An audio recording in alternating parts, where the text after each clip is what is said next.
여러분 혹시 최근 한국 주식시장 보셨나요? 정말 이상한 일이 벌어졌습니다.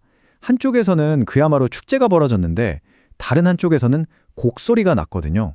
완전히 다른 두 개의 시장이 동시에 열린 건데 대체 무슨 일이 있었던 걸까요? 때는 바로 10월 30일이었습니다. 이날 한국 시장은 투자자들에게 정말 두 개의 다른 얼굴을 보여줬어요. 꼭 다른 나라 시장을 보고 있는 것 같았달까요? 자, 여기 화면을 한번 보세요. 대기업들이 모여있는 코스피 지수는 0.46% 오르면서 사상 최고치를 또 갈아치웠습니다. 근데 진짜 놀라운 건 바로 같은 날 같은 시각에 기술주 중심의 코스닥 지수는 무려 1.11%나 뚝 떨어져 버렸다는 겁니다. 정말 극과 극이죠.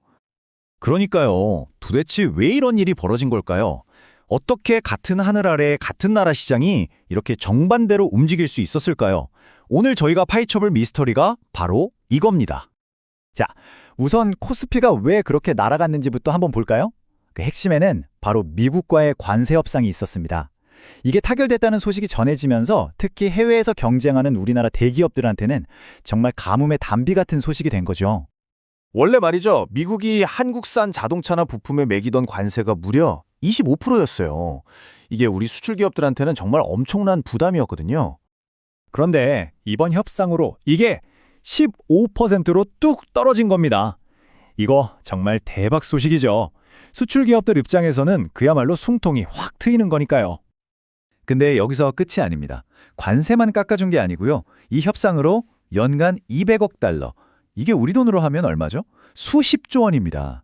이런 어마어마한 규모의 투자까지 약속받은 거예요. 이 협상의 효과가 얼마나 큰 거냐면요. 숫자로 보면 확 와닿으실 겁니다. 현대차, 기아만 해도요. 1년에 아낄 수 있는 돈이 무려 8조 원에 달할 거란 추산이 나왔어요. 이러니 주가가 가만히 있을 수 있었겠어요? 당연히 폭등했죠. 그런데 이 좋은 분위기가 단지 관세 협상 하나 때문만은 아니었어요. 다른 대기업들도 마치 약속이나 한 것처럼 엄청난 실적들을 쏟아내기 시작했습니다. 자, LG 디스플레이 좀 보세요. 와, 진짜 몇 년 만인가요? 무려 4년 만에 드디어 흑자로 돌아섰습니다. 영업이익이 4,310억 원.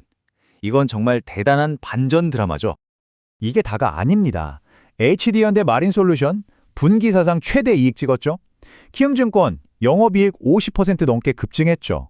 HD현대 인프라코어는 무려 291% 폭증. 그냥 대형주 전반이 잔치 분위기였던 거예요. 자, 그럼 어떤 분야가 이렇게 시장을 이끌었을까요? 딱 정리가 되죠. 관세 협상 덕분 자동차, 그리고 신규 수주 소식이 터진 조선, 방산, 마지막으로 두말하면 잔소리죠. 글로벌 AI 붐을 탄 반도체. 공통점이 뭘까요? 맞습니다. 전부 다 세계 시장에서 뛰는 우리나라 대표 선수들이라는 거죠. 자, 여기까지 들으면 한국 시장 완전 좋았네 싶으시죠? 근데 아까 처음에 보여드린 거 기억나세요? 코스닥은 왜 그 모양이었을까요? 이렇게 코스피가 잔치를 벌이는 동안 코스닥은 왜 혼자 울고 있었을까요? 그 이유를 한번 살펴보죠. 이유는 크게 세 가지로 볼 수 있어요. 첫째는 그동안 잘 나갔던 성장주들이잖아요. 이제 이쯤에서 팔고 빠지자 하는 사람들이 많아졌다는 거예요. 차익 실현 매물이 쏟아진 거죠. 둘째, 코스닥의 기둥 중 하나인 바이오주들이 좀 불안했어요. 이러다 보니까 투자자들이 이거 위험한데? 하면서 돈을 뺀 거고요. 마지막으로 일부 기업들 실적이 기대에 못 미친 것도 한몫했습니다. 자, 그럼 지금까지 왜 이런 일이 벌어졌는지 알아봤는데요. 그럼 앞으로는 어떨까요? 뭘 좀 눈여겨봐야 할까요? 이번 상황을 딱 한 문장으로 정리하면 이겁니다.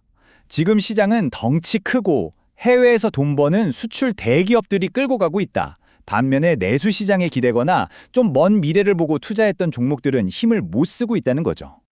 물론 마냥 장밋빛 미래만 있는 건 아닙니다.